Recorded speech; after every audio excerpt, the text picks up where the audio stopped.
Hello दोस्तों, स्वागत है आपका आपके अपने चैनल मार्केट सपोर्ट में।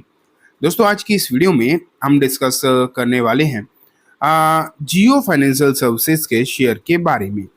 अगर आप देखेंगे जियो के जो हालचाल आपको देखने को मिले हैं, वो बेसिकली अगर देखा जाए ना तो आपको पूरे के पूरे मार्केट में जिस तरीके से खराब सिचुएशन आपको जो है देखने को मिली है ना, वो जियो में भी कहीं ना कहीं आपको नजर आई है।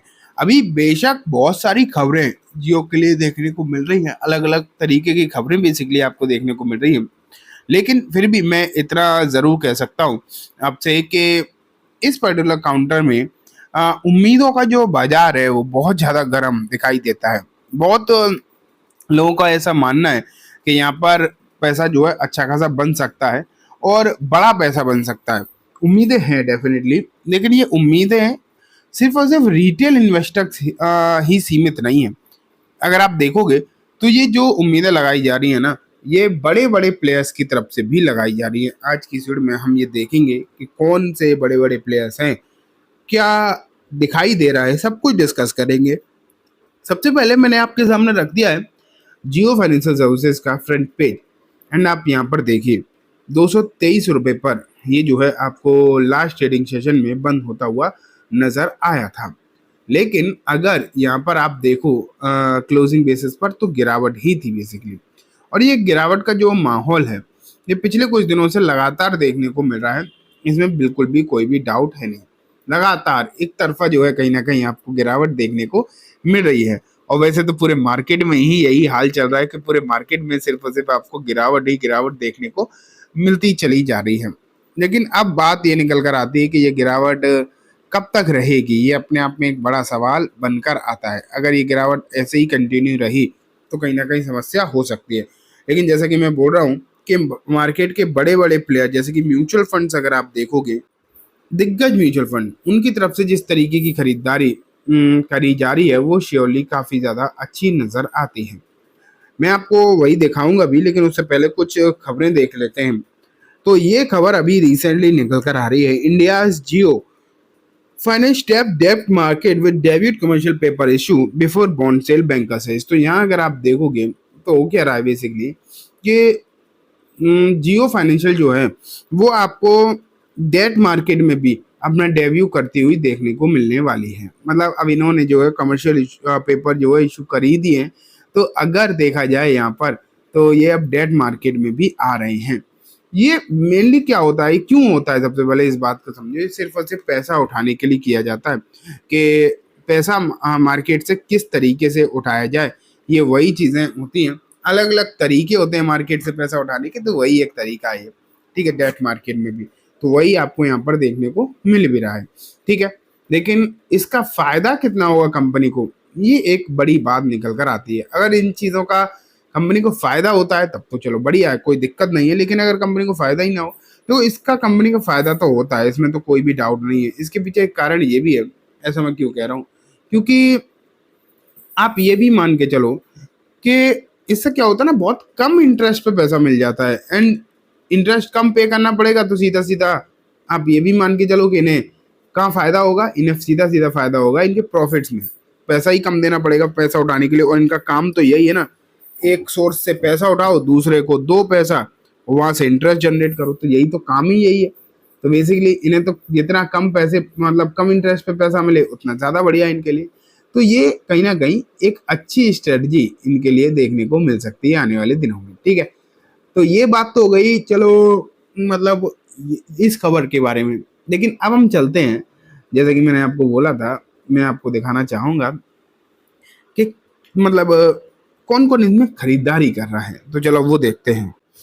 तो ये देखो आपके सामने जो है, अब मैं डेटा रख रहा हूँ, जो अलग अलग म्यूचुअल फंड्स का डेटा है वो आपके सामने यहाँ पर देखने को आपको मिलेगा। ठीक है, लेकिन अगर यहाँ पर आप देखें कि किस तरीके की सिचुएशन जो है आपको यहाँ देखने को मिल रही है, कौन कौन से फंड हाउसेज जो हैं आपको यहाँ पर खरीदारी करते हुए दिखाई देंगे।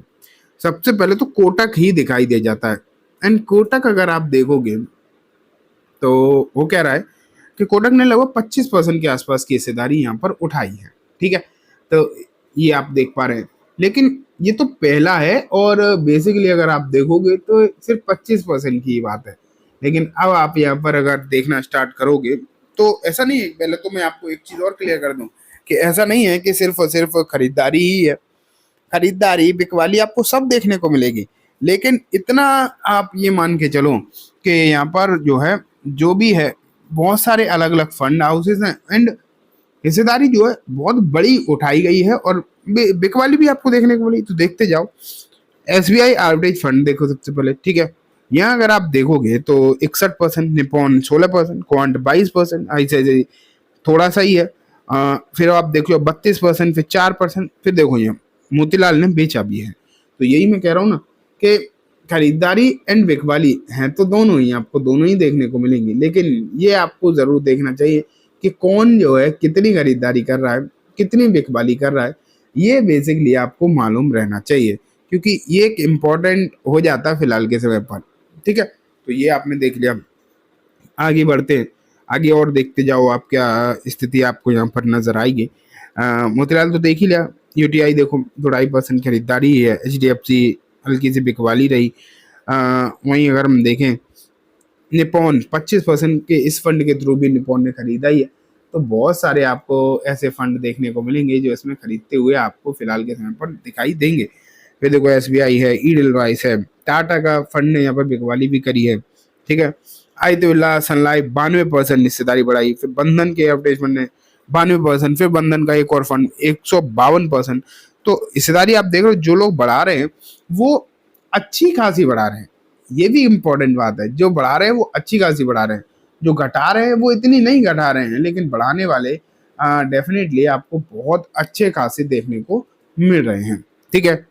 और देखते जाओ आपको ये देखो मिराई का ये फंड देखो लगभग कितना है यहाँ पर अगर आप देखेंगे तो 237%। अब 237% कोई छोटी मोटी खरीदारी नहीं होती। ये तो आप देख ही रहे हो ना, अच्छी खासी भारी भरकम जो है खरीदारी जो आपको जो है देखने को यहाँ पर मिल रही है, ठीक। अब बात क्या है कि आप ये मान के चलो कि ये कहा जा सकता है यहाँ पर खरीदारी तो अच्छी खासी आ ही रही है, नो डाउट, लेकिन ये इसलिए हो सकती है क्योंकि गिरावट अच्छी खासी हुई है, फंडामेंटल अच्छे हैं। इसमें फंडामेंटल में अगर हम देखेंगे तो कोई भी कहीं भी डाउट वाली बात नहीं है, लेकिन हाँ गिरावट अच्छी खासी हो गई वैल्यूएशन के चलते। वैसे तो पूरे मार्केट में गिरावट हुई तो यहाँ भी गिरावट हुई है। अब ये जो गिरावट देखने को मिली है इसमें ज़्यादातर फंड हाउस जो है फायदा उठाना चाहते हैं एंड वही स्थिति जो है आपको यहाँ भी नज़र कहीं ना कहीं आ ही रही है, ठीक है। तो अब देखो आपको किस तरीके से इन चीज़ों को लेना है वो आप पर डिपेंड करता है, लेकिन सिचुएशन तो अच्छी है, इसमें कोई भी डाउट नहीं है। तेजी आज नहीं कल नहीं जब भी होगी तो लगता है अच्छी होगी, लेकिन कब होगी ये एक इम्पोर्टेंट बात है। तो चलिए दोस्तों आज की इस वीडियो में बस इतना ही। उम्मीद है वीडियो पसंद आई होगी। वीडियो अच्छी लगी हो तो इसे लाइक करना, चैनल को भी जरूर सब्सक्राइब करना, जाते बेल आइकन दबाना, जिससे कि जब भी मैं कोई नई वीडियो डालूं आपके पास नोटिफिकेशन सबसे पहले आ जाए। इन दोस्तों वीडियो सिर्फ एजुकेशन एंड इन्फॉर्मेशन पर्पज है, जैसे किसी भी तरीके की बाइंग सेलिंग के रिकमेंडेशन के तौर पर बिल्कुल भी ना देखें। Thank you.